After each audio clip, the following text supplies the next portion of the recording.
Merci beaucoup d'être venu. Alors on va démarrer le cours dans le silence. Alors c'est marqué dans la paracha de Mishpati, la paracha de cette semaine. C'est marqué les Mishpati, voici les lois. Asher Tassim Nefnem que vous placerez devant eux. Donc on a reçu la Torah et on nous demande de placer des lois devant les d'Israël. On va énumérer les lois de la Torah. Qui tikne eved ivri. La Torah, la première chose qu'elle nous enseigne, bizarrement, c'est lorsque vous aurez l'acquisition d'un eved ivri. Ça veut dire qu'un eved ivri, c'est un eved ivri, c'est quelqu'un qui malheureusement a volé. D'accord, il a volé, dit la Gemara, il a volé et il a dépensé ce qu'il avait volé. Il est incapable de rembourser ce qu'il a volé. Et donc la Torah préconise deux choses. Un, qui rembourse son vol. Ouais, et donc il va rembourser le capital qu'il a volé, plus l'amende qui correspond au capital, à la valeur capitale.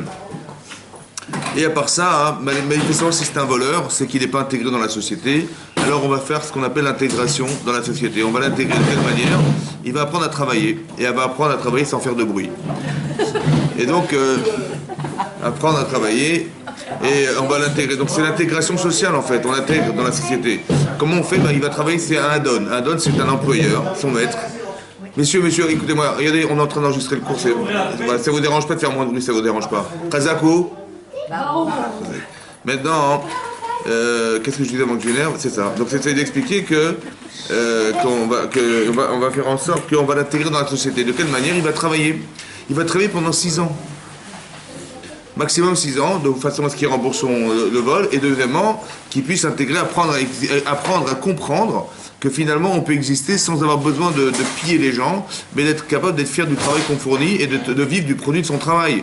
Et donc à part ça, le Adon, ce fameux employeur, s'il a un seul oreiller, il le partage avec lui. S'il a un seul lit, il le partage avec lui. D'apprendre à partager avec les autres.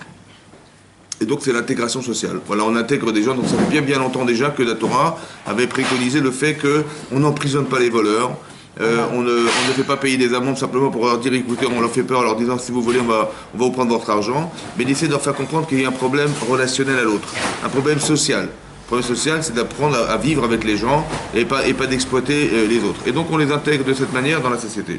Et donc c'est marqué, ici c'est marqué, donc lorsque tu auras un Eved Ivri, donc ce fameux Eved Ivri, on va dire ce Eved, cet employeur qui est devenu un employeur alors qu'il était voleur, chez Shanim Yaravod, il va travailler 6 ans. Au Bashivit, la 7e année, il sortira gratuitement, puisqu'il a de facto il a remboursé ce qu'il devait, donc il va devoir pouvoir sortir. Et ce temps passé, c'est un temps d'intégration qui lui permet d'apprendre à travailler, d'apprendre à exister. Im Begapo Yavro, s'il est rentré seul, il sortira seul. Yetse. Vim Ba'alishaou, et s'il était marié, Yatsa Ishtoimo, sa femme sortira avec lui. Vim Adon Yitello Isha, et si c'est son maître qui lui a donné une femme, Veyaldulo Bani Mubadok, qu'il a eu des enfants avec elle, et Veyalda, Yeladea, Tiela Adonea, Veoïse Begapo, donc les enfants appartiendront à son maître, et lui sortira seul. Veyim Amor et si un jour dire il a dit, à Eved, ce fameux employé, à Afti et Adoni, j'aime mon maître. Donc au bout de 6 ans, il vient, il dit, vous savez, j'aime mon travail, j'aime mon maître. Et Adoni va jeter ma femme, va être bana et mes enfants. Le Itzechopchi ne sortira pas gratuitement. Vegisho la donav, et donc son maître l'approchera El Elohim vers les juges. Donc vers les juges, ça veut dire qu'il va aller au tribunal. Vegisho à la délette, on l'approchera de la porte, ou à la mezouza, ou bien de la mezouza, donc du poteau de sa maison, où il y a la mezouza, Veratzar, Adonav et Osno Babartsea. Et donc son maître va lui percer avec un poinçon l'oreille, vers Avado le Olam, il travaillera pour lui. Olam, ça veut dire jusqu'au Yovel, jusqu'au jubilé. C'est ça, Olam. Jusqu'au jubilé. C'est-à-dire si on est à la 30e année, parce qu'il y a des shmitot, encore maintenant, etc. Donc jusqu'au jubilé, il travaillera pour. Le Olam, c'est pas à jamais. On traduit à jamais, c'est traduit en français, mais en fait, la Gemara d'expliquer jusqu'au Yovel, jusqu'au jubilé. Ok? Maintenant, alors, qu'est-ce que dit Rashi là-dessus? Alors, Rashi amène 2 opinions. Amar Rabbi Yochanan ben Zakkai. A dit Rabbi Yochanan ben Zakkai. Ozen Zot Sheshama al Sinaï, cette même oreille qui a entendu sur le mont Sinaï, Lotignov, ne vole pas, Ve'alar Veganav Tirtsa. Donc l'oreille qui a entendu Lotignov, qu'est-ce qu'il voudrait faire en fait le voleur? Il voudrait se boucher l'oreille avec le lobe. Donc qu'est-ce qu'il fait? Il se bouche l'oreille, il dit moi j'ai rien entendu. Moi je connais pas, je sais pas, j'ai rien entendu, donc il va te boucher. On dit non mais cette oreille de toute façon elle est percée. Donc même si tu la bouches, en fait il y aura toujours un trou qui te fera toujours entendre et rappelle-toi, Lotignov ne vole pas. Ça va? Vous voyez, il n'y a pas que les oiseaux qui volent. T'arrêtes de voler, d'accord? Donc il va se percer l'oreille et on va lui percer pour qu'il ne puisse pas se boucher l'oreille. Vous comprenez? C'est ça que je veux dire. Et s'il en est arrivé jusqu'à après qu'il ait volé et qu'il ait passé ces 6 années d'esclavage, il est quand même resté proche de son maître ou de son travail. Alors là, Ozen Shishama al Arsinaï, li béné Israël, vous serez pour moi les enfants d'Israël, Avadim, vous me servirez, dit Hachem, Ve'alar Ve'kana Adon Le'atzmo, et lui s'est acquis un maître pour lui-même. Il a eu la volonté d'être au service de quelque chose, mais il s'est juste trompé d'orientation. Au lieu d'être Eved, c'est au service d'Hachem, il était au service.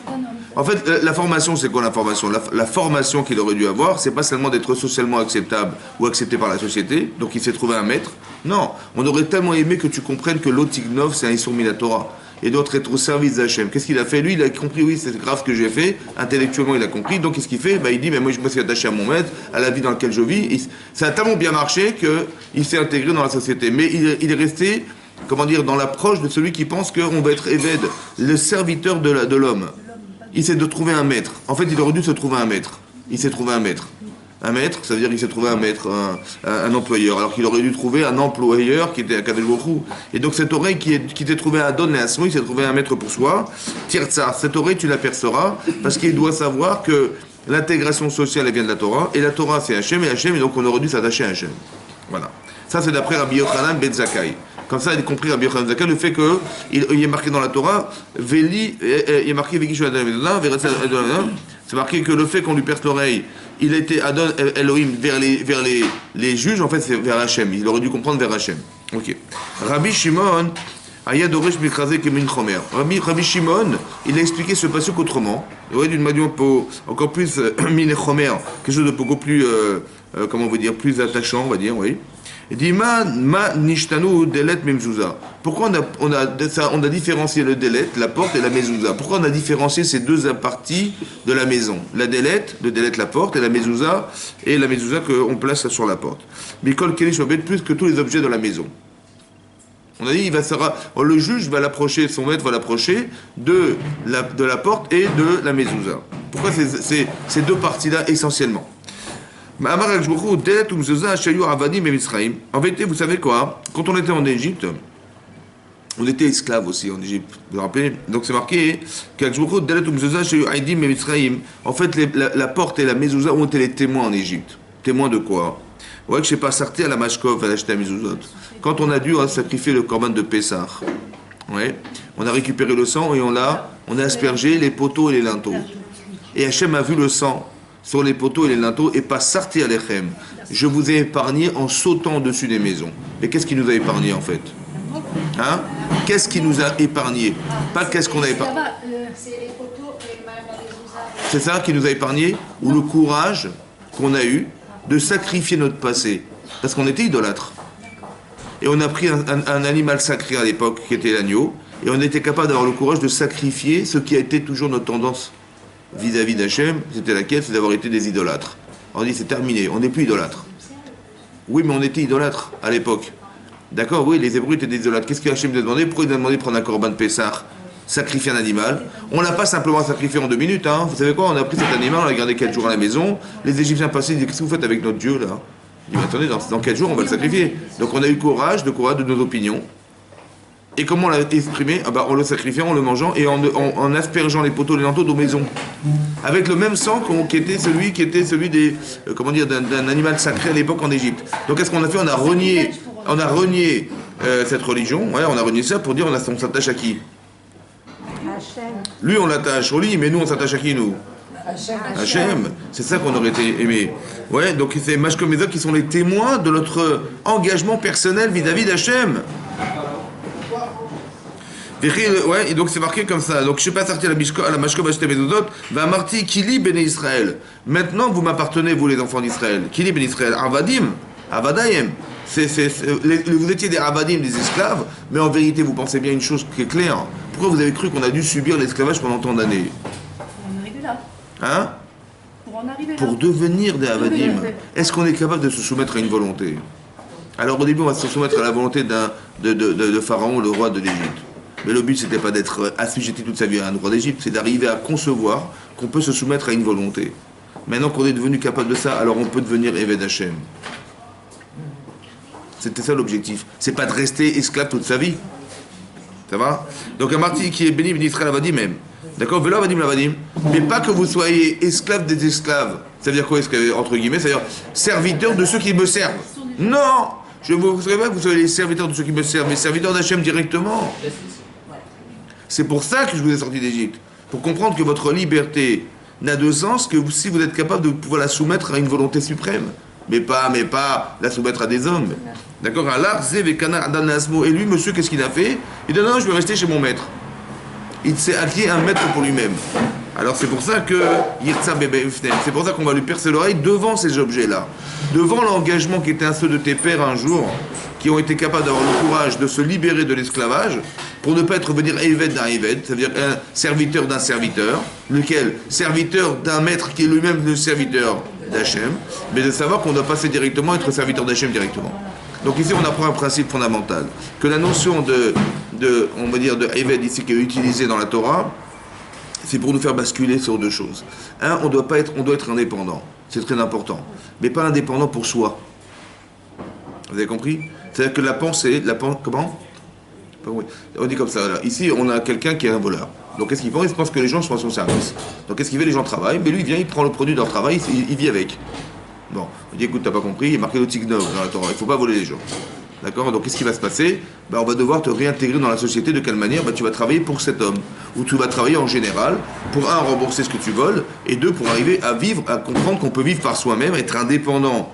Et pas forcément, pense que les gens, que la liberté que j'ai d'exister, elle dépend du travail des autres. Toi, tu vas profiter du fruit du travail des gens. Non, c'est terminé ça. Donc cette spirale, il faut l'oublier. Donc qu'est-ce qu'il fait? Il va dire un Eved. Un Eved, ça veut dire au service des autres. Mais il faut bien comprendre que ce système non plus n'est pas là pour t'assujettir à être l'esclave des autres. Tu dis, ben non, on m'a dit, tu vas servir les gens. Ok, d'accord, non. Et pas croire que les gens sont à ton service. Ok, donc ça j'ai compris. Mais donc le problème, c'est que les personnes elles risquent de ça. C'est tellement fortifiant chez lui, c'est tellement bonifiant, qu'il va croire que c'est ça le système. C'est vivre au service des gens. On dit non! C'était que dans un objectif de sortir d'un drame qui est une spirale chez toi, de croire que tu vas devoir, servir les gens que tu volais au départ. On dit non, c'est pas ça l'objectif. C'est que tu bascules à autre chose. De savoir que dorénavant, tu dois savoir que tout ce qui arrive et tout ce qui est tué, c'est au service d'Hachem. Et donc à Kadosh Baruch Hu, c'était lui le vrai maître. C'est pas ton maître le maître. C'est juste que tu comprennes qu'il peut y avoir un maître. Donc tu vas t'inspirer d'un système qui sait qu'au-dessus de lui, il y a quelqu'un, que grâce à lui tu vis. Et pour que tu comprennes dans ta vie que tu dois comprendre un jour que tu vis grâce à Dieu. Il y a le maître du monde. Il y a le maître qui est ton employeur. Tu vas comprendre que tu peux avoir un employeur qui est ton maître pour que tu comprennes un jour que tu peux être au service aussi d'autre chose. L'objectif, c'est pas d'être Eved d'un Eved. C'est pas d'être le serviteur d'un employeur. C'est être le serviteur d'Hachem. Mais pour que tu l'acceptes et que tu le comprennes, il faut d'abord sortir du système égoïste et ingrat que de croire que je vais vivre du produit des autres. Et quand tu en es sorti, de comprendre que tu t'en es sorti grâce à lui. Mais lui, il est là grâce à qui? Grâce à Dieu. Voilà. Ce système, c'est le système qu'on a emprunté aussi en Mitzrayim, en Égypte. On était des avadim de Pharaon. Mais l'objectif, c'est pas de croire qu'on va rester évêque toute sa vie, mais de savoir qu'on en est libéré. Mais un jour, on en a été libéré parce qu'il fallait pas aller passer par là pour comprendre qu'un jour, on peut être au service d'Hachem. Il fallait passer par là pour savoir qu'on était au service d'Hachem. Maintenant qu'on a compris ça, on va passer devant le Mont Sinaï.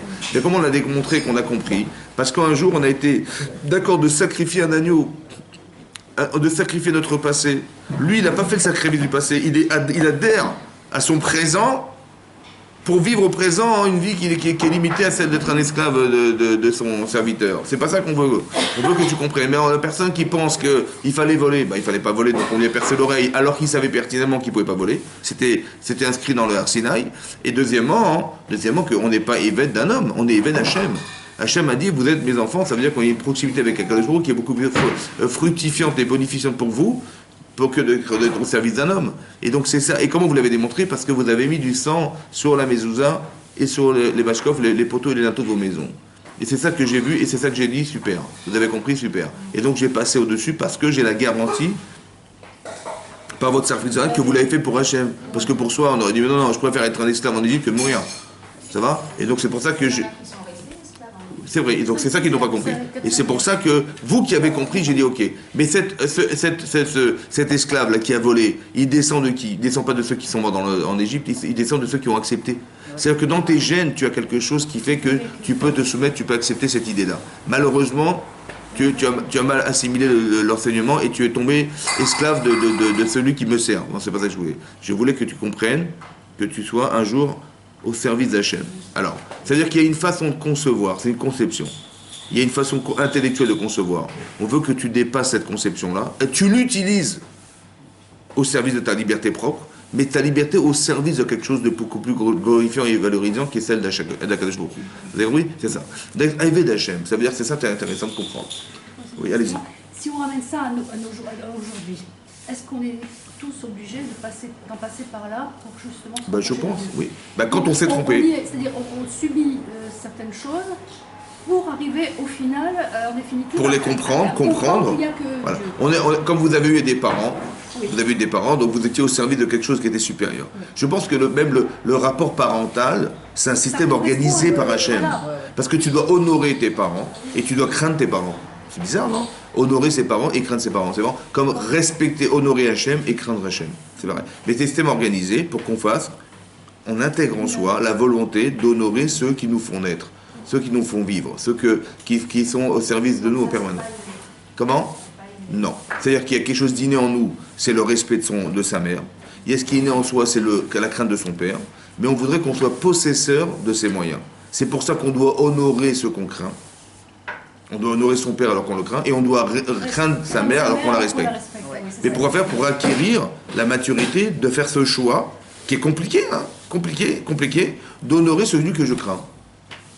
Ou alors de craindre celle qui est ma copine, qui est ma mère. C'est difficile. Donc il faut arriver à craindre celle qu'on respecte, qu'on honore, et il faut réussir à respecter celui que je crains. Mais pourquoi c'est nécessaire? Parce qu'il faut décider dans sa vie. Il faut être maître et pas esclave. Maître de ces éléments, décider que c'est ça ma vie. Je décide je vais honorer celui-là. Comment je vais honorer mon père alors que je le crains? Je vais honorer ce qu'il représente pour moi. Qu'est-ce qu'il représente pour moi? Alors tout ce qu'il représente, ce sont des éléments rajoutés qui vous permettent intellectuellement de dire, on va dire comme ça, je respecte sérieusement, oui, on remet le panneau, merci, je respecte sérieusement le panneau qui a été retiré. C'est très important d'être au service de la vidéo. Et donc c'est ça. Donc ça veut dire qu'il faut être capable de penser, oui, donc j'arrive à conceptualiser des notions. Et l'instant où je conceptualise des notions, alors après je peux les intégrer dans la Vodat Hashem. Parce que la Vodat Hashem c'est quelque chose qui est de l'ordre de la virtualité des choses. C'est la loi, c'est Hashem. Mais il faut arriver à rendre concret quelque chose qui n'est pas forcément concret. La transparence de Hashem. Vous avez compris? Voilà. C'est comme Chas Veshalom, le deuil, c'est de respecter ce que je ne verrai plus. Vous comprenez? C'est pour ça qu'on fait la semaine, le mois, pour arriver à concepter ce qu'on ne verra pas. Mais ça nous permet aussi de respecter ce qu'on ne voit plus. Ou ce qu'on n'a jamais vu. Vous avez compris ce que je veux dire? Voilà. Et c'est important que vous compreniez ces notions-là. Que la Torah, c'est quelque chose, il y a marqué l'onitna Torah, la Torah n'a été donnée, et là les tsaref et abériot. Affiner la personne. Affiner la personne. Ça veut dire qu'il y a des notions, mais elles ne sont pas concrètes. Alors comment on fait? On les exerce physiquement, on est Aïved, voilà, on est au service de son employeur, il y a des lois, on ne vole pas, on tue pas, machin. Et d'un côté, on ne vole pas Hachem. On ne vole pas Hachem, on ne trahit pas cette relation.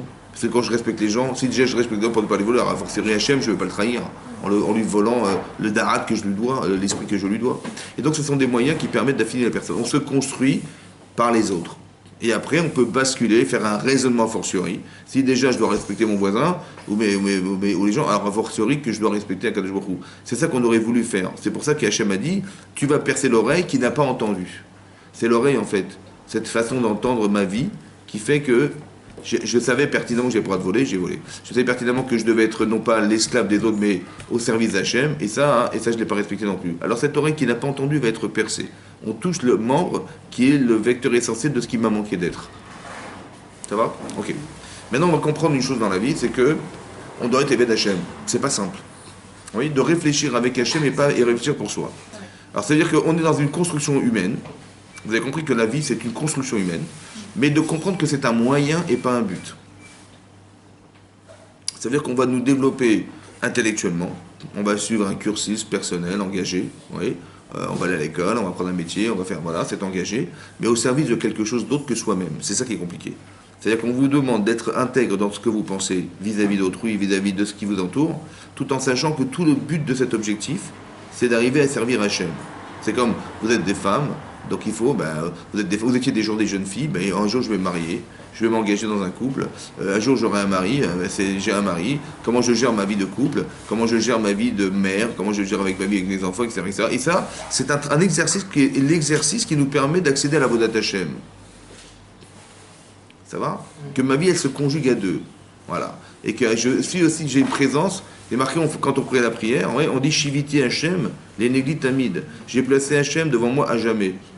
Mais de placer Hachem, c'est la chose la plus compliquée, d'avoir la conscience de ce que je ne vois pas.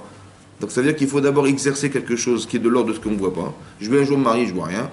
Et quand je me marie, je vois que je suis marié, que j'ai des enfants, j'ai une famille, j'ai encore des parents, j'ai encore des responsabilités de femme, etc. Et ça m'engage. Et j'utilise ça intellectuellement pour basculer spirituellement sur quelque chose qui m'engage, qui est ma Avodat Hashem avec un Kadosh Baruch Hu. Vous avez compris? Voilà. C'est ça qui est compliqué. D'arriver à de faire le pont entre ma réalité de femme dans la société et celle que j'utilise, qui m'a construite pour servir Hashem de façon cohérente. Ça va? Et pas de s'enfermer dans mon rôle intellectuel, mon rôle de femme que j'accepte parce qu'intellectuellement, le contraire ne se ferait pas. Mais c'est pour ça que c'est comme ça que ça se construit. Mais c'est-à-dire que je me construis en tant que femme, je deviens intelligente dans ma démarche de femme, mais je l'utilise en tant que femme au service d'Hachem maintenant, au dorénavant. Comme je vous ai dit la fois dernière, je vous avais dit, quand on va demander à quelqu'un de faire quelque chose qui est insupportable pour une femme, et de le demander de le faire pour Hachem. De ne pas le faire pour Hachem. Par exemple, quand Paro va décréter qu'il allait devoir tuer les enfants qui allaient naître, mais les garçons, on ne va pas demander à des femmes de le faire, mais à des sages femmes de le faire. Ça veut dire qu'on va demander à Myriam et Yochebed, qui sont des sages-femmes, des femmes qui donnent la vie à ces enfants, de les tuer. Déjà, demander à une femme de tuer un enfant, c'est insupportable. Mais demander à une sage-femme qui a vocation de donner la vie, de tuer les enfants qu'elle va faire naître, c'est très difficile. Donc elle va forcément refuser. Mais elle va refuser parce qu'intellectuellement ça ne se fait pas, parce qu'humainement ça ne se fait pas. Ou elle va refuser parce que c'est la volonté d'Hachem que vivent ses enfants. C'est dur, vous avez compris pourquoi c'est dur? Parce que je ne le fais pas dans mon intention qui est propre à moi-même. Moi, j'aurais jamais fait ça. Est-ce que j'ai fait une mitzvah? Non, il faut que je le fasse au service d'Hachem, c'est dur. Mais comment ça se réfléchit? Je dis que si j'avais été Hachem, est-ce que j'aurais aimé que mes enfants disparaissent? Non. Alors je vais le faire pour lui. Je vais respecter sa volonté. Parce que ces enfants, ils doivent sortir d'Égypte. Parce que ces enfants, c'est ça les Shem Shamaim. Ces enfants doivent sortir d'Égypte. Ces enfants, on leur a promis qu'ils recevraient la Torah sur le mont Sinaï. Hachem a dit, ces enfants, ils passeront d'Égypte une période de leur vie. Mais après, ils sortiront d'Égypte je le fais pour exprimer la volonté d'Hachem. Il a promis à Avraham, Israël et Yaakov qu'un jour, leurs enfants sortiront d'Égypte et recevront la Torah. Je le fais dans cet objectif. Pas parce que je vais me refuser, parce que moi, c'est pas possible. C'est insupportable pour moi. J'enferme. Je suis devenu le serviteur de mon serviteur, qui est moi-même, en fait. Vous comprenez? Non! Il faut que tu comprennes que ce que tu deviens est au service de quelque chose qui est une volonté divine. Tu deviens un vecteur essentiel de la volonté d'Hachem. Hachem, il utilise des gens, comme mon employeur, il va utiliser pour faire son travail. Vous avez compris? Donc il a cherché mes compétences, et en fonction de mes compétences, il m'a fait travailler. Votre niveau de compétence, il va servir à Hachem. Vous comprenez ce que je veux dire? Parce que le vrai Adon, c'est pas mon employeur. C'est juste un système organisé pour comprendre que j'ai un maître au-dessus de moi. Alors, il faut comprendre ce que ça veut dire annihiler. On va pas dire des serpillères. Mais il faut comprendre que d'annihiler ma volonté. C'est ça que je veux comprendre. J'ai toutes mes compétences. Voilà. Et toutes mes compétences au service de quelque chose. Au service d'Hachem. Voilà. Et pas au service de soi. Donc il faut comprendre que dans ma tête, je réfléchis pour moi. Par exemple, c'est marqué, il y a des lois rationnelles et irrationnelles dans la Torah. C'est marqué Zot Rukat Torah. Voici la loi irrationnelle de la Torah qui est la vache rousse. Maintenant, la vache rousse, à quoi ça sert? Ça sert à purifier. Voilà. Alors, vous savez que quand on est en contact avec des morts, ou bien qu'on était enfermé dans une salle où se trouvait un mort, on devient impur. Bon. Tout le monde. Non, le Kohanim, non. Ça, c'est un autre issue. Le Kohen, il n'a pas le droit d'avoir des contacts avec ce qui est mort. Vous allez voir pourquoi? Parce qu'il doit être tam. Tam, ça veut dire entier avec Hachem. Tam, entier. Et quand vous inversez ces lettres, mais on ne doit pas être met, on doit être tam. Ouais, mais non. Mais lui en particulier parce qu'il est le vecteur du shalom, de la paix entre l'homme et Hachem. Parce que quand on a un problème, on amène un sacrifice, et le sacrifice on l'apporte au Kohen. Donc lui, le vecteur essentiel du lien entre nous et Hachem. Il doit être tam, entier. C'est-à-dire qu'il ne doit pas être en contact avec ce qui nous tue, mais ce qui nous fait vivre. C'est pour ça qu'on amène le korban à cet homme. Donc lui, il n'a pas de contact avec ce qui est mort. Maintenant, nous, on a un autre problème, c'est que nous, en tant que béni Israël, on ne peut pas être impur. Ouais, cette toumatmet, cette modèle, elle ne pourra jamais se retirer, si ce n'est qu'on trouve une vache rousse exceptionnellement, qui est complètement rousse, etc. Donc il y a un travail. Mais pourquoi une vache, une rousse? Alors en fait, c'est un choc. On peut l'expliquer, mais c'est incompréhensible. Intellectuellement, pas conceptualisable. Pourquoi faire? Pourquoi on nous demande de faire des choses qui ne sont pas, pour nous, logiques? Mais pourquoi? Parce que c'est Hachem qui demande. Mais, j'ai compris, mais ça veut dire... Mais c'est frustrant de dire, tu fais-le, tu comprends, c'est pas grave, fais-le quand même. Nous, quand on est intelligent, vous voyez, on nous demande de faire des choses qui soient intelligentes. Mais si on dit, mais ton intelligence, ça ne servira pas à te servir, mais à servir. Mais j'ai dit, mais à quoi? Mais tu peux pas grave, je comprends pas. Pourquoi je dois pas comprendre ce que je dois faire? Même le lait et la viande, c'est pareil. Mais pourquoi? Pourquoi nous rendre idiots quand on est intelligent? Parce qu'on ferait que ce qu'on comprendrait. Et alors? Et le reste, on ne ferait pas. Oui, mais alors pourquoi c'est grave? Parce que...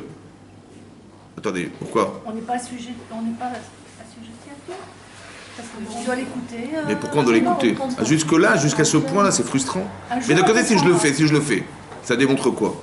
Allez, j'ai pas compris, mais je le fais quand même. Oui. Qu'est-ce que ça démontre? On est complètement sous son... Ça démontre de l'amour d'Hachem.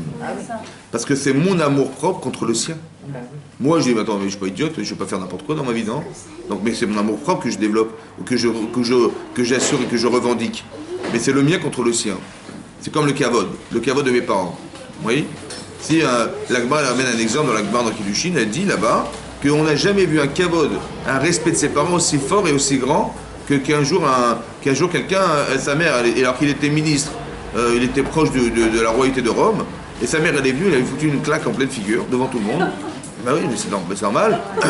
Et elle lui a déchiré son vêtement qui était brodé d'or, elle a pris sa bourse d'argent, elle l'a jeté dans l'eau. Et il n'a pas bronché. De marbre. Et elle a dit, ça c'est un kavod. Baruch Hashem. On n'a pas dit qu'il lui a acheté une voiture pour son anniversaire. Il a fait kavod à sa mère, il a acheté une voiture. Et la grande surprise, Dieu s'en va, la voiture elle est à toi. Ah, merci mon chéri. Non. On a vu un exemple de contrariété qui a été forte et qui a été maîtrisée. Pourquoi c'est la contrariété maîtrisée qui est kavod et pas le fait qu'il ait offert un cadeau à sa mère? Hein? Il arrive à dominer ses instincts. Mais pourquoi la reconnaissance n'est pas dans le cadeau et plutôt dans la capacité à se maîtriser? Pourquoi? Ben, quelqu'un qui aime sa mère, il lui a fait une voiture, elle était contente. C'est l'expression de l'amour qu'il a d'elle, non? Pourquoi c'est pas dans le positif qu'on a trouvé des exemples dans la Gemara? Non, dans le négatif. Elle lui a fait honte, elle lui a fait un affront énorme, il a dit non, je me retiens. Pourquoi? Vous savez pourquoi? Mais pourquoi la maîtrise? Parce que, écoutez bien, d'aimer, je sais pas. Parce que peut-être que je m'aime. Quand je lui fais cadeau, ça me fait plaisir. Oui, c'est vrai. Je sais pas. Mais par contre, c'est son amour contre le mien. Ça veut dire son respect contre mon respect. Elle m'a fait un affront, elle m'a pas respecté.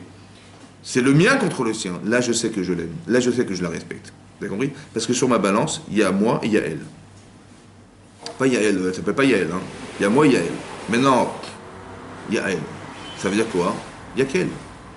Je rigole. Mais il y a moi et il y a elle. Mais alors, qu'est-ce qui se passe? J'ai dit, mais je me mets j'aurais dû me mettre en colère parce qu'elle ne m'a pas respecté, vous comprenez? Non, ce respect de soi, il est secondaire par rapport au respect d'elle. Mais j'ai dû nourrir ce respect d'elle pour arriver à contrecarrer le mien. Vous avez compris ça? Psychologiquement, j'ai dû avoir un apport tellement énorme dans ma tête que même fait ça, mais je n'ai même pas bronché. Vous avez compris quel apport elle a dans ma vie? C'est-à-dire ce cavote que je lui dois, il est révélateur lorsqu'elle m'a fait un affront. Pourquoi? Parce que c'est le mien contre le sien. Par contre, quand on est en accord tous les deux, elle m'a respecté, je la respecte, ça va de soi. Ça, c'est pas révélateur. La révélateur, c'est quand elle m'a fait un affront, c'est mon cavote contre le sien. Elle m'a pas respecté. Ah, ça va pas. Et elle aurait dû me respecter parce que je la respecte. Et je vois que je mets en avant son respect de quelle manière? En me taisant. Ça, c'est révélateur du respect que je lui dis. C'est ça qui est marqué là-bas, on n'a jamais trouvé plus mieux que ça. Mieux que ça, ouais. Parce que c'est un révélateur psychologique. Vous comprenez ou pas? C'est pareil. Ici, c'est pareil. Je ne travaille pas au service de quelque chose parce que je dois devenir indépendant. Cette indépendance me permet d'arriver à ça. Les Choukim, écoutez-moi bien. La loi irrationnelle, pourquoi c'est important de la comprendre? Parce que, c'est ça que j'ai toujours expliqué. Hein? Comment? Alors je vais vous expliquer pourquoi on peut le comprendre quand bien même. Et qu'est-ce qu'on doit comprendre dans l'irrationnel? Qu'est-ce qu'on doit comprendre dans l'irrationnel? Si vous faites quelque chose, voilà, Hachem m'a dit, fais cette mitzvah. Ne vole pas, c'est rationnel. Ne tue pas les 10 commandements, c'est rationnel. Mais il m'a dit, tu mettras les tefilines. Ah bon? Tu ne mélangeras pas le lait et la viande. Pourquoi? Il n'y a pas d'explication. Il n'y a pas d'explication. Tu ne mélangeras pas le lin et le lin et la laine. Le lin et la laine non plus, etc. Ouais. La paradouma, c'est pareil, que tu veux te purifier d'ailleurs, bah prends une vache. Pourquoi c'est comme ça? Pourquoi c'est comme ça? Pourquoi je dois accepter malgré tout, même si je comprends rien? Parce que tu ne dois pas faire des choses parce que tu les conçois toi. Pourquoi? Non, tu dois intellectualiser, c'est ça que j'explique. Par exemple, Avraham Avinu, on lui dit sacrifie ton fils à la fin de sa vie. Mais pourquoi pas au début de sa vie? À 20 ans, il a eu un enfant à 20 ans, il dit prends-le, sacrifie-le. Il ne pourra jamais faire. Pourquoi il ne pourra pas? Parce que d'accepter à Kadosh Baruch Hu, il faut que tu le conçois intellectuellement. Quand tu arrives à 137 ans, tu es intelligent, tu conçois. Maintenant, je vais te demander de faire une chose qui est au-delà de ta conscience. Pourquoi? Parce que la Emouna démarre lorsque la logique s'arrête.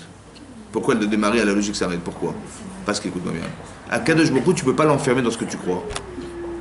Parce qu'il est infini. Tu dis, mais c'est normal, on ne vole pas, ça se fait pas. Dieu, il est logique. Ça, on mange pas. Si tu commences à croire qu'Hachem, il est dans ta logique, mais tu l'as enfermé dans une logique qui est minime, c'est la tienne. On ne veut pas que tu l'enfermes là-dedans. On veut que quoi? Que l'amplitude qu'il peut avoir avec Kadosh Baruch Hu, elle soit sans limite. Donc la sans limite, c'est quoi? C'est d'accepter quelque chose que je ne conçois pas. C'est-à-dire qu'Akadosh Baruch Hu, il est au-delà de ce que je conçois. Donc même s'il me dit, mais les tefilines, ben, j'accepterai évidemment. Pourquoi? Parce qu'il y a sa logique et la mienne, mais je ne vais pas enfermer Hachem dans la mienne. J'ai pas l'audace de croire qu'Hachem il est concentré dans ce que je crois. Donc pour le rendre infini, c'est ce que je respecte, alors je vais faire des choses que je ne comprends pas, malgré tout. Bien sûr qu'il ne faut pas être des abrutis. Au départ, on dit non, je comprends rien, c'est pas grave, je le fais. Parce que mon cerveau, il est comment? Il est nul, c'est un petit pois chiche. Non! On veut que tu sois une femme intelligente, structurée mentalement, que tu aies des valeurs, etc. Mais que ces valeurs, elles soient au service d'Hachem, pas au service de toi. Évêque d'Hachem, mais pas évêque de soi-même. On n'est pas évêque des gens, on est évêque de Hachem. Vous comprenez? Donc ne pas enfermer ta logique dans celle qui est de concevoir ma vie. Non, ta vie au service de quelque chose. Et bien, c'est des sages-femmes, elles avaient des compétences, mais pas au service de soi. Et quand la limite, c'est quoi la limite? C'est de demander de sacrifier un garçon. Je dis, je peux pas. C'est la limite de soi. Non! Il faut que tu le fasses au service d'Hachem. Et il va suivre Hachem. Parce qu'il va multiplier Israël. Il va les faire sortir d'Égypte grâce à toi. Pourquoi? Parce que tu as conceptualisé quelque chose qui est au-delà d'une limite qui est toi. Quand tu vis en couple, c'est pareil. Quand on vit en couple, c'est pareil. On n'a pas des enfants pour soi. Tu dis, mais moi, ce sont mes enfants. Vous comprenez? Mes enfants. Ben non, mais attendez, je l'ai payé. J'ai quand même sacrifié ma vie. En 6 mois d'enfant, j'ai souffert. Et j'ai accouché, j'ai eu mal. Donc ça m'appartient. Je suis désolé, c'est à moi. Non, c'est pas à toi. Tu as la chance d'avoir des enfants. C'est quoi la chance? C'est d'accompagner tes enfants pour les construire. Mais pas, il n'y a rien qui nous appartient. On n'est pas propriétaire. Il y a des gens qui sont propriétaires. Donc ils vont. T'as vu comment ta femme te parle? Non mais elle n'a pas honte, non mais ça va. Tu rentres dans son couple, non, mais on n'est pas. Mais ce sont mes enfants. Je suis propriétaire de mes enfants. Il n'y a aucun droit de propriété sur ses enfants. Et on croit qu'on est propriétaire de ça. Donc on est des mamans qui s'occupent, qui accompagnent nos enfants au meilleur pour qu'ils soient. Mais ils sont pas mes serviteurs. Ils sont pas à mon service. Tu dis, parle pas comme ça à sa mère, tu dois me respecter. Ben si mon enfant il me parle mal, c'est que j'ai un petit. Peut-être que moi je parle mal, ou peut-être que je respecte pas et je crois qu'ils vont me respecter parce que je suis leur mère, parce que je suis leur père. Non. Peut-être que des fois j'ai été malheureusement irrespectueux. Alors pourquoi je vais croire qu'ils vont me respecter? Par exemple, il y a une interdit de la Torah, un interdit de frapper un enfant lorsqu'il est ou elle est bat mitzvah ou bar mitzvah. Pourquoi c'est interdit? J'ai pas le droit de les frapper. Mais pourquoi? Non, mais des fois on doit frapper, mais là on ne doit pas frapper, c'est interdit après la Torah de nous frapper. C'est-à-dire qu'en vérité, je ne peux pas être capable de garantir que si je frappe, ils ne vont pas me rendre. Et comme ils ont interdit de me frapper, et c'est moi qui ai poussé à ce qu'ils me frappent parce que je les frappe. Vous avez compris? C'est non, je n'ai pas le droit. C'est pareil, je maltraite quelqu'un, il me répond mal. Je dis peut-être que j'ai mal parlé, mais sous prétexte que je suis son père ou sa mère, alors je dis non, tu te tais et tu fais ce que je te demande. Mais je frustre la personne, j'ai pas le droit de faire ça, vous comprenez ou pas? Et c'est pour ça qu'il faut faire attention de savoir que même moi je suis au service. Par exemple, c'est marqué dans la Gemara qu'on doit respecter ses parents. Mais si un parent il dit à son fils, tiens, Shabbat, prends ta voiture et fais-moi et rends-moi service. Pourquoi? Mais je fais Kibbout Avahem, je respecte mes parents. Pas pour la Torah. Pourquoi? La priorité, c'est la Parce que Torah. la priorité, Oui, mais c'est- comment ça se raisonne? Parce que moi, je dois respecter mon père. C'est vrai ou pas? Ouais. Ou je dois respecter ma mère, c'est vrai. Mais est-ce que lui, il doit respecter Hachem? Oui. Ah oui. Donc on est tous les deux à respecter Hachem. Maintenant, entre Hachem et mon père, qu'est-ce que je choisis? Hachem. Alors, comme lui aussi doit respecter Hachem, je n'ai pas le droit de le respecter lui parce que c'est irrespectueux vis-à-vis d'Hachem. C'est pour ça que je ne peux pas être Mechalel Shabbat, transgresser Shabbat sous prétexte que je vais faire respecter mon père ou ma mère. Non. C'est la limite, vous comprenez? Parce qu'on est Eved Hachem. Parce que lui doit respecter Hachem autant que je dois le respecter. On est tous les deux à respecter Hachem. Et la priorité, c'est Hachem par rapport à mon père, évidemment. Puisqu'en vérité, mon père n'était qu'un moyen d'accéder à Hachem. Donc évidemment que la priorité, c'est Hachem. Et ça se passe pas forcément bien. C'est pour ça que j'explique, c'est pour ça que ça laisse comprendre ce que je vous dis. C'est se comprendre. C'est-à-dire que comme ce voleur qui a volé quelqu'un qui va être au service de son serviteur, de son maître, de son employeur, il est au service pour arriver à conceptualiser des choses dans la vie. Soit que tu as quelqu'un au-dessus de toi, ouais, soit que quand tu voles les gens, c'est irrespectueux de voler des gens. Tu dois respecter les gens. Mais pourquoi faire? Mais pour respecter Hachem. Vous comprenez ou pas? Parce que c'est comme vous dites, on doit se nommer des rois dans le cas Israël. On doit avoir des rois dans le cas Israël. Pourquoi faire? Parce qu'il y a un Meller dans le monde. Vous comprenez? Il y a un roi dans ce monde. Et comment tu arrives à conceptualiser? Eh bien, fais le château de Versailles, je sais pas, montre que tu honores un roi. Somme tassim alecha Meller, tu dois placer dans ta société un roi, quelqu'un que tu restes. Pourquoi? Parce que tu dois respecter cet homme. Parce qu'un jour, tu vas comprendre que tu peux respecter aussi le roi du monde.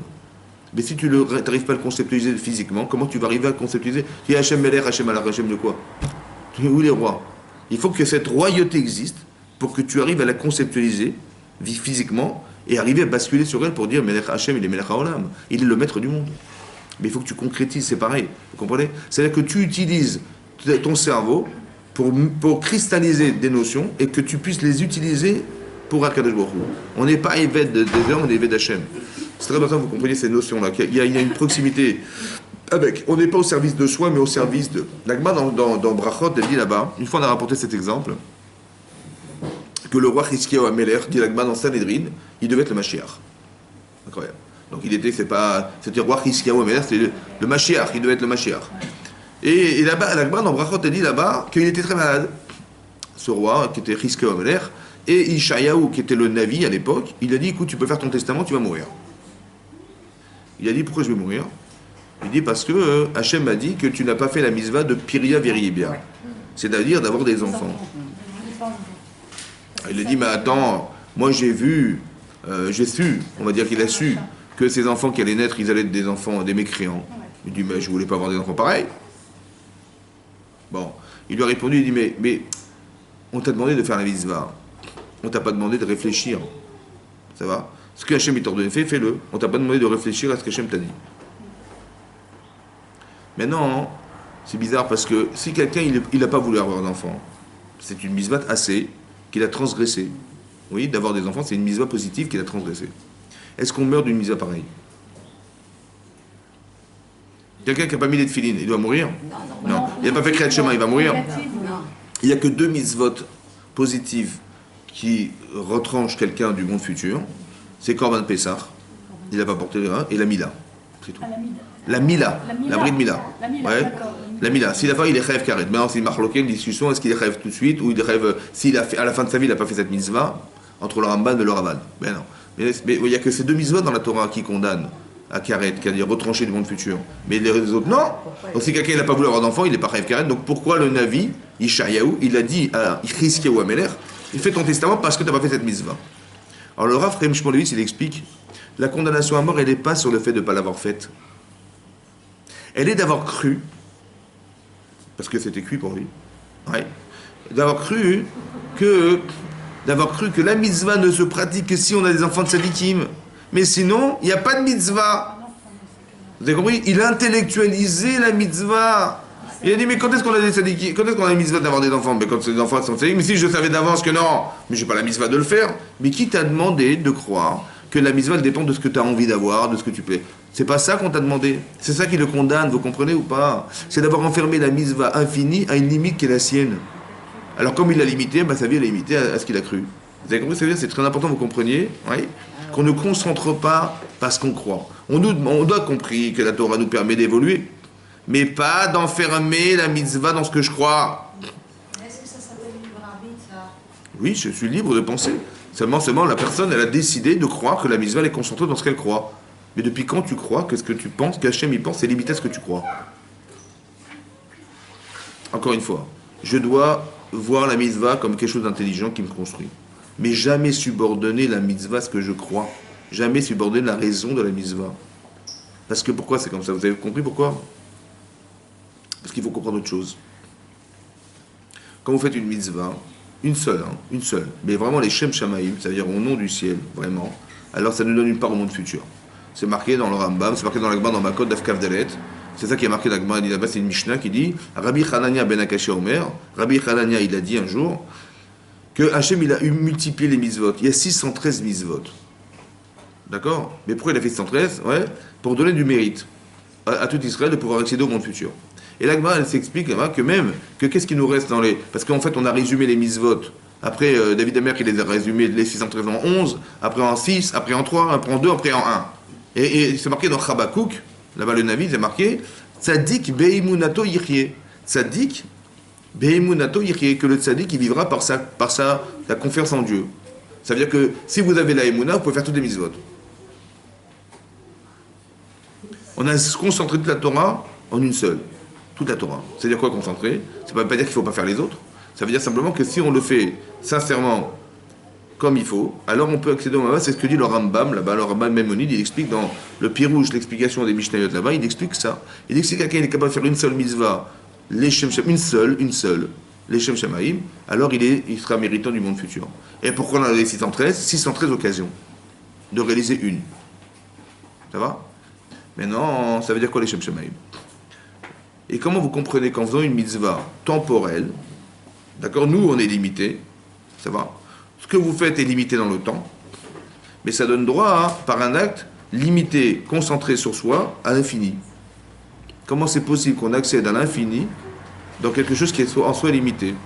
Vous avez prévu la chala, ça vous a pris quelques secondes, l'objet il mesure quelques grammes, oui, c'est limité, tout est limité en fait. Et ça nous permet d'accéder à l'infini, comment c'est possible? Comment c'est possible, dans la limite de ce qu'on vit, d'accéder à l'infini? Comment? Alors, la Kavanah n'est pas limitée?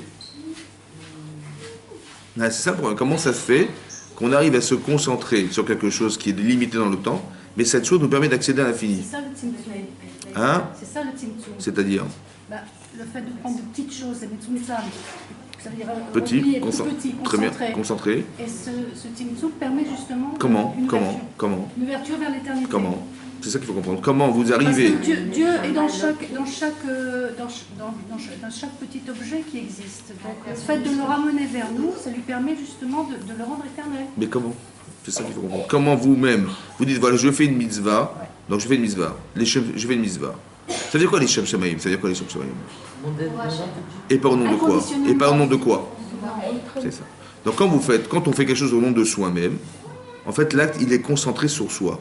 Mais soi c'est la limite de ce que je suis. Mais si je le fais moi au service d'eux, comme si que j'annihilais ce que j'étais au service de quoi? D'Hachem. Elle est où la limite? Vous avez compris ça? C'est ça l'éternité. Par exemple Shabbat. Vous faites belle? Oui. Vous faites des beaux plats? Oui. Une belle table? Oui. Pourquoi faire? Hein? Pour bien manger. Non, pour le Shabbat. Pour être belle. Non. Très bien. Ça veut dire quoi, l'Irvot Shabbat? L'Irvot quoi? Au service de quoi? On vous donnerait quoi? De Dieu.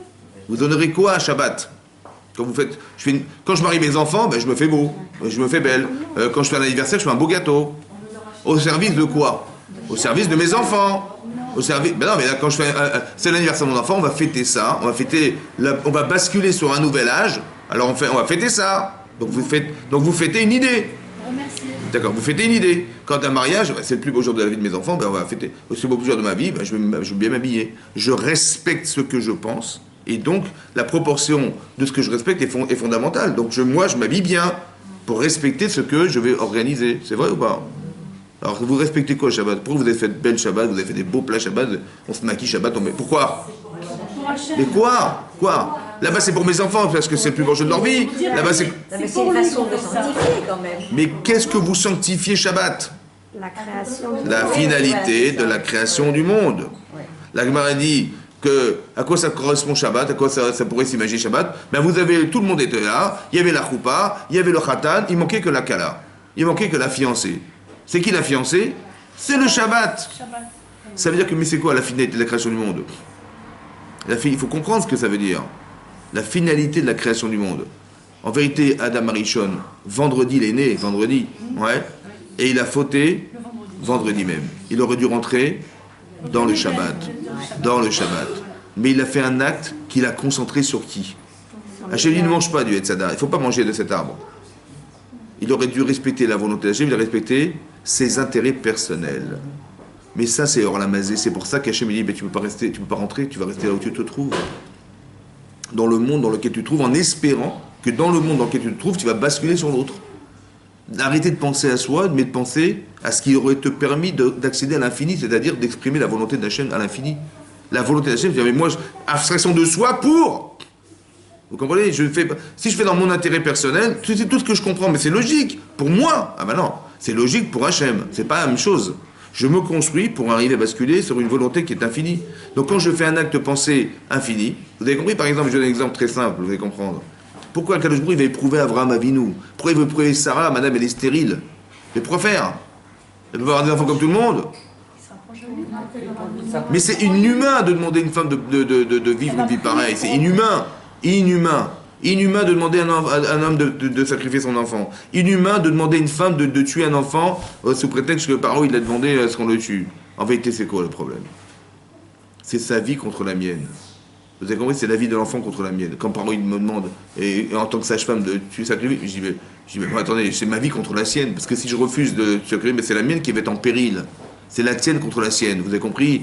Voilà. Les Shem Shamaïm. Je ne le fais pas parce que j'ai à gagner ou à perdre. Je le fais parce que c'est nécessaire, parce que c'est la volonté, c'est marqué dans la Torah. Je ne vis pas, je ne me suis pas marié parce que j'ai pas envie d'être seul. Non, je me suis pas marié parce que je m'ennuie moi, et puis je suis pas comme tout le monde, et puis je sais pas quoi, et j'ai pas d'enfant comme tout le monde. Non, je fais pas pour ça, je fais parce que c'est une mitzvah.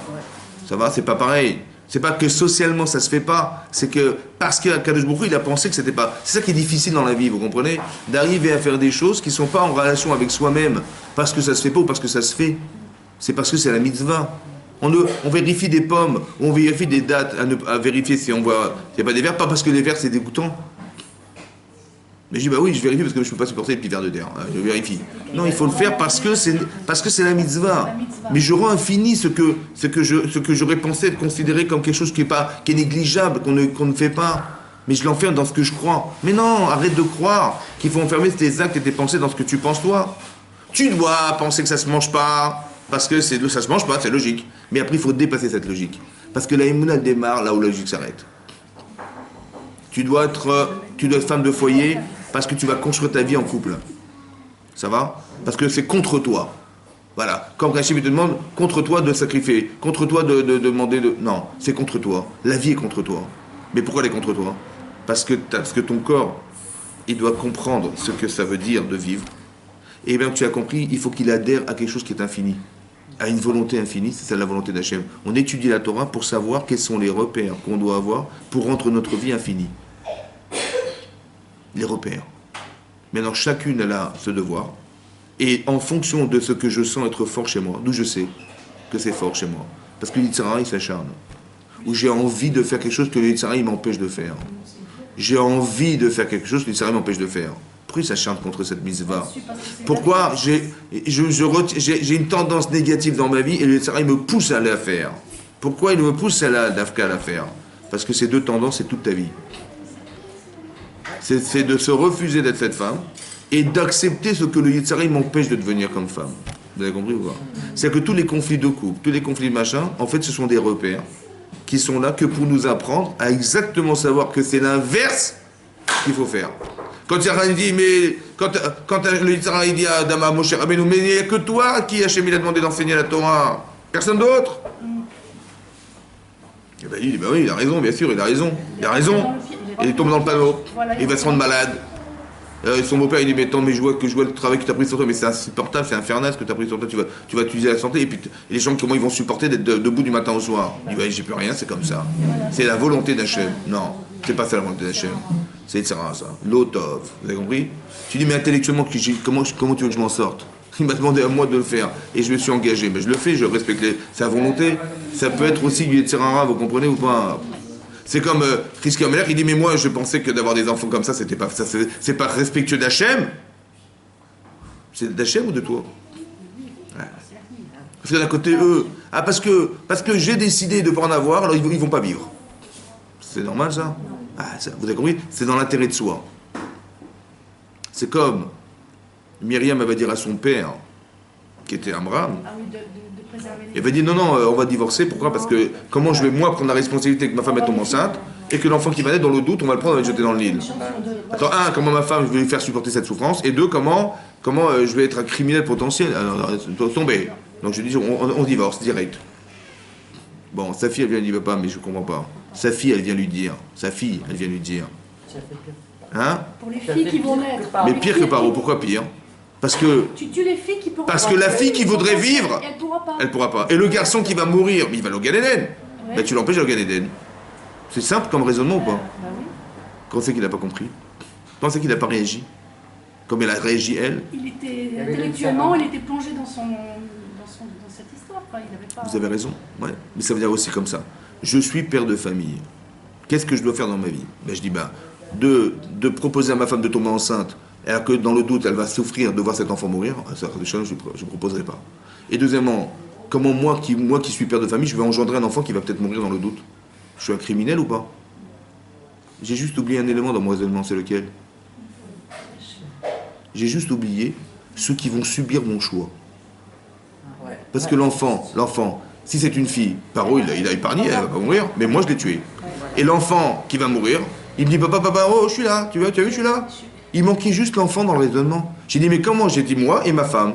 Mais elle est où l'enfant? Il n'y en a pas. Vous avez compris? Bizarrement, il n'y a pas. Mais tiens compte du raisonnement. Quand tu raisonnes, mais tiens compte de tous les éléments présents. Il y a ta femme, il y a toi, et il y a l'enfant. Il est où l'enfant? Ah non, non. Vous avez compris? En fait, je me rends compte que je l'ai fait pour moi. Je ne l'ai pas fait pour l'enfant. Parce que j'ai pensé à l'enfant, est-ce que j'aurais tenu compte du fait que je vais lui faire subir un choix qui le tue? Carrément, vous comprenez ou pas? Ou bien qui lui empêche d'arriver au Lamaba. Vous avez compris? Qui c'est qui peut me dire? Mais que c'est que l'enfant qui va subir ce choix, qui va pouvoir le voir? Elle, Myriam, elle dit, mais mon père, il est pire que Paro. Je mets mon père et je mets Paro. Et ben, je dis, Paro, il dit que moi je suis une femme, je vis. Mais mon frère, ma raison, il va mourir. Bon, je comprends. Mais mon père, même moi, il me tue. Parce qu'il veut m'empêcher de vivre. Et à part ça, hein, donc c'est pire. Donc c'est-à-dire que celle qui va subir le choix de ses parents, elle comprend mieux ce que les parents ne vont pas pouvoir accepter parce qu'eux, ils sont restés dans la bulle parents. Mais non, mais t'es père de famille, donc englobe tous les éléments qui composent ta famille. Donc vous avez compris que des fois, même quand on veut faire les Shem Shamaïm, hein, on ne se rend pas compte qu'au final, on le fait pour qui? On le fait pour soulager une souffrance personnelle. C'est ça qu'il faut comprendre. Alors que lorsque tu te mets à la place d'Hachem, tu vois tous les éléments. Tu vois tous les éléments présents. Donc c'est comme ça que je disais, mais en vérité, respecter mes parents, c'est quoi? C'est leur donner un sens. Et de les craindre, c'est de craindre de ne pas les respecter. C'est de craindre de les décevoir. De craindre de mal leur parler. Voilà. Donc qu'est-ce que je dois faire dans ma vie? Moi je suis une femme. Je lui dis voilà, je vais respecter Hachem. Comment je vais respecter Hachem? Qu'est-ce qu'Hachem il attend de moi? Comme mes parents, comment je vais leur faire plaisir? Je vais leur faire plaisir. Je vais travailler, je vais être épanouissante, je vais être équilibrée, je vais être heureuse. Et mes parents, quand ils voient que je suis heureuse, ils seront heureux. Et quand je suis malheureuse, ils sont malheureux. Donc comment je respecte mes parents? Même des fois l'inverse. Je suis malheureuse, hein, mais je vais leur dire. Tout va bien. Non, parce que je vais les rendre malheureux. C'est pas les respecter, de leur parler de mes problèmes. Parce que même si je les solutionne, ils vont dire la pauvre elle est aussi malheureuse. Vous avez compris? J'ai pas le droit de faire ça. J'ai pas le droit. Respecter mes parents, c'est aussi de les empêcher d'être malheureux. Et c'est pareil Hachem. Non? Est-ce qu'il est heureux quand je fais des mitzvot et quand je me réalise et quand... Il fait tout en sorte pour que j'arrive à me réaliser dans le monde futur. Tout, il fait tout. Donc quand je fais l'inverse, quand je fais la vérote, quand je fais machin, malheureusement il est pas content. Mais est-ce que je le respecte de ça? Je dis mais attends, mais je vis ma vie, il faut me laisser tranquille. Hein. Ça va? Quand on fait une avéra, il est où Hachem? Il est pas là. Il a pas assez de, on n'a pas assez de kavod. On n'est pas assez respectueux, il n'a pas assez de poids pour que je respecte sa vie, c'est ce qu'il est, au détriment de ce que je vais perdre, ou ce que je vais gagner. Non. Vous avez compris? Donc il faut sortir des raisonnements. C'est-à-dire que quand je raisonne, ça me construit. Mais si je suis bête, je peux me mettre un explosif sur moi et je rentre dans un bus et je m'explose. Voilà. Je dis, mais t'es bête ou quoi? Mais pourquoi tu fais? Bah oui, parce qu'il y a 70 vierges qui m'attendent là-haut. C'est magnifique, attendez, oh. Bon, alors je fais ça. Non, mais, donc je veux être intelligent, je dis, attends, j'ai pas besoin de faire ça pour ça. Il faut être intelligent. À part maintenant que tu es intelligent, qu'est-ce que tu fais de ton intelligence? Au service de quoi? Alors il faut la rendre éternelle, cette intelligence. Vous avez compris? C'est ça qu'on a. C'est ça que Ishaïou l'a dit à Chizkiyahu HaMelech. Il a dit, mais si tu es intelligent, parce que tu as vu des choses pareilles, utilise-la au service, pas de toi. Pas de concentrer, d'enfermer la misère dans ce que tu conçois. Le Rambam Maïmonide, Maïchot Melachim, il dit là-bas, un ben noir. Un enfant de noir, ça veut dire des gens qui vivent des autres nations. Ils ont 7 misot béné noirs. Ils ont 7 misot. Nous, on en a 613, on en a 7. Bon, ok. Mais il dit là-bas, le Rambam, il dit, si un ben noir, quelqu'un qui n'est pas dans la Torah, dans la religion juive, il fait les misvot qui lui incombent, mais parce que c'est logique. On tue pas les gens, on fait pas baba, on ne vole pas les gens, on fait pas d'adultère, on fait pas machin, on fait des juges, on nomme des juges, on fait des lois, c'est logique. Tout ça, c'est logique. C'est ça, c'est les misot béné noirs. 7, elles sont logiques? Oui. Mais s'il les fait parce qu'elles sont logiques, il ne fait même pas partie des Chokhmah Umot Haolam. Il ne fait pas partie des sages des nations. Parce que il faut les faire parce que Hachem a ordonné à Moshe de dire aux non-juifs de pratiquer les mitzvot. Mais je ne le fais pas parce que moi, d'arriver, et parce qu'il dit le Rambam, il dit qui quelqu'un, un ben noir qui fait les mitzvot ben noirs, des enfants de noirs, il va accéder au monde futur. Mais on ne peut pas accéder au monde futur, encore une fois, en pensant que c'est logique pour soi. On dit on a des noirs. Comme le Parlement font des lois pour gérer la société. Oui, là, je comprends, c'est logique. Mais la Torah, c'est autre chose. On n'est pas venu ici pour rester là. On n'est pas venu ici pour être serviteur des serviteurs. On est venu ici pour être au service de quelque chose d'autre. Mais on passe par un serviteur pour se construire et avoir des notions qui nous permettront de basculer sur une autre façon de concevoir, qui, elle, est infinie. Hein. Je le fais au service de ce que je respecte. Tu respectes tes parents? Respecte Hachem. Tu crains tes parents? Crains Hachem. Tu respectes ton employeur? Tu respectes Hachem, qui est ton employeur. D'accord? Tout ça, ça ne sens que pour ça. Et maintenant que c'est construit, tu ne peux pas trahir ce que tu respectes, mais tu vas t'appuyer psychologiquement sur ce que tu respectes pour a fortiori respecter Hachem. Vous avez compris ça? On doit honorer Hachem, pas s'honorer à travers Hachem. C'est pas pareil. C'est pas que je suis marié ou j'aime mon mari. En fait, je l'aime, mais en fait, je me rends compte que j'aime ce que j'aime. Mais pas forcément lui. On n'aime pas l'avoir que nous apporte notre mari. On aime l'être. On n'aime pas l'avoir, on aime l'être. L'être, lui. Donc on aime ses midotes, on aime sa façon d'être, on aime sa façon de concevoir, on aime sa façon de se comporter avec nous. C'est ça qu'on aime. Et si j'aime pas son comportement, ben je lui dis en pleine figure, ça. Je n'aime pas ce que tu es, pas ce que tu as, ce que tu es. Tu es. Non. Pas ce que tu as, mais ce que tu es. Et souvent, on fait l'amalgame, on aime son mari parce qu'il a quelque chose. On aime sa femme parce qu'elle a quelque chose. Non, il faut que tu l'aimes parce qu'elle est quelque chose pour toi. Parce que ce qu'elle a, c'est à des limites. Ce qu'on a, tu dis, bah il est riche, bah oui, bah demain il peut venir pauvre. Il est beau, bah demain il peut grossir. Donc l'avoir, ça se détériore. L'être ne se détériore pas. Ça va? L'être continue à vivre. Mais par contre, l'avoir, là, ça change. Vous avez vu que les choses se dépérissent. Tu dis, j'aime ma voiture, bon, ben, je l'aimais quand elle était toute neuve, mais quand elle a vieilli, ben, je l'aime moins. Mais il ne faut pas que j'aime ma femme parce qu'elle a vieilli. Quand je suis devenu, quand on était père, un jour, on est devenu, nos enfants ont eu des enfants, on devient grand-père. C'est vrai ou pas? Mais j'ai pas le droit de dire, ah ben maintenant je suis marié avec une grand-mère. Vous comprenez? Oui, maintenant je vis avec une grand-mère. Ben non, vous avez compris? Voilà, on devient, voilà, parce que ma femme est devenue grand-mère, parce que donc je vis avec une grand-mère. Non, c'est pas ça qu'il faut dire. Il faut dire que, c'est ça qu'il faut comprendre, c'est l'avoir qui me dérange. Tu vois, j'ai quelque chose à gagner dans cette histoire. Non, rends-finis les choses, deviens la personne de l'être et pas de l'avoir. C'est très important qu'on arrive à conceptualiser ça, parce qu'on ne sait pas ce qu'on aime. J'aime mes enfants parce qu'ils sont à moi. J'ai des enfants. C'est ce j'ai des enfants qui me dérange. Non, tu es responsable de tes enfants. Tu accompagnes tes enfants, ils ne sont pas à toi. Toi, ta responsabilité de femme ou de mère, c'est d'arriver à ce qu'ils soient épanouis dans leur vie et qu'ils puissent se marier un jour comme tu t'es marié toi. C'est toute ta vocation de femme ou de mari. C'est tout. Mais il n'y a pas de propriété là-dedans.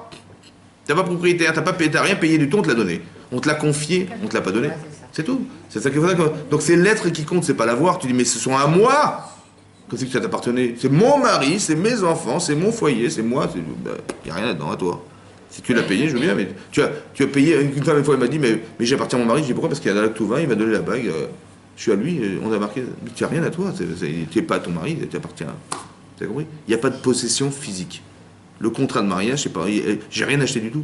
C'est vrai, on n'a pas acheté. On a un contrat, on s'engage. C'est un contrat qui est engageant. Parce que si le type, comment dire, sa femme, elle lui a préparé un plat qui lui plaît pas, il va la divorcer facilement. Je dis, ah, d'accord, tu divorces, mais tu payes. Là que tout va, tu payes. C'est juste, tu vas payer pour ne pas divorcer rapidement. C'est que comme ça, famille ont institué qu'on paye. C'est quand vous êtes dans un supermarché, vous avez un caddie et vous avez un jeton en plastique qu'on vous a donné. Bon, pourquoi vous avez un jeton en plastique? Parce qu'on est certain que vous allez ranger le caddie là où il se trouve et pas le laisser dans le parking et vous partez avec. Non, parce que vous récupérez les jetons qu'on vous a donnés gratuitement. Vous avez compris ça? Ça veut dire qu'on va remettre. Vous savez combien ça coûte un caddie? Ça coûte 500 €. Un caddie. Alors pour ne pas que la personne elle jette le caddie comme ça et que le type qui cherche son caddie va faire 300 mètres pour aller chercher le caddie, on va gentiment le remettre à sa place pour récupérer un jeton qu'on lui a donné. Vous avez compris ça? C'est pareil. Dans la vie, c'est ça. C'est pareil. Parce qu'on a peur de perdre ce petit jeton. Et j'ai pas toujours 1 € sur moi, vous comprenez? Parce que ce jeton en plastique qu'on m'a donné gratuitement, je ne l'ai pas payé, hein. Encore une fois, c'est pareil. Vous avez compris? Il faut comprendre ces notions-là. Que tout ça, c'est fait pour se construire. Mais ça ne peut jamais se limiter. On apprend la Torah, on réfléchit, on apprend, on comprend, c'est fantastique. Mais à un moment donné, il y a une frontière qui s'appelle le chok, l'irrationalité des choses. On est Eved Hashem. C'est là que je le vois. Parce que si je dis non, moi je fais que ce que je comprends. Alors elle est finie quand je vais, je n'ai pas compris. Je ne fais pas. Ben non. Si tu dis je ne fais pas, c'est qu'Hachem il s'est trompé. Mais est-ce que j'ai l'audace de croire que j'ai. Il m'arrive un truc, j'ai pas compris. Il m'arrive un truc, j'ai pas compris. J'ai pas l'audace de dire que j'ai pas compris. Et de je vais me plaindre. Je me plains pas. J'accepte. Et quand j'accepte, je deviens Eved Hashem et pas Eved. Et ça s'apprend en couple. Vous avez compris, ça s'apprend en couple. Chazak ou Baruch. Merci beaucoup. Je vois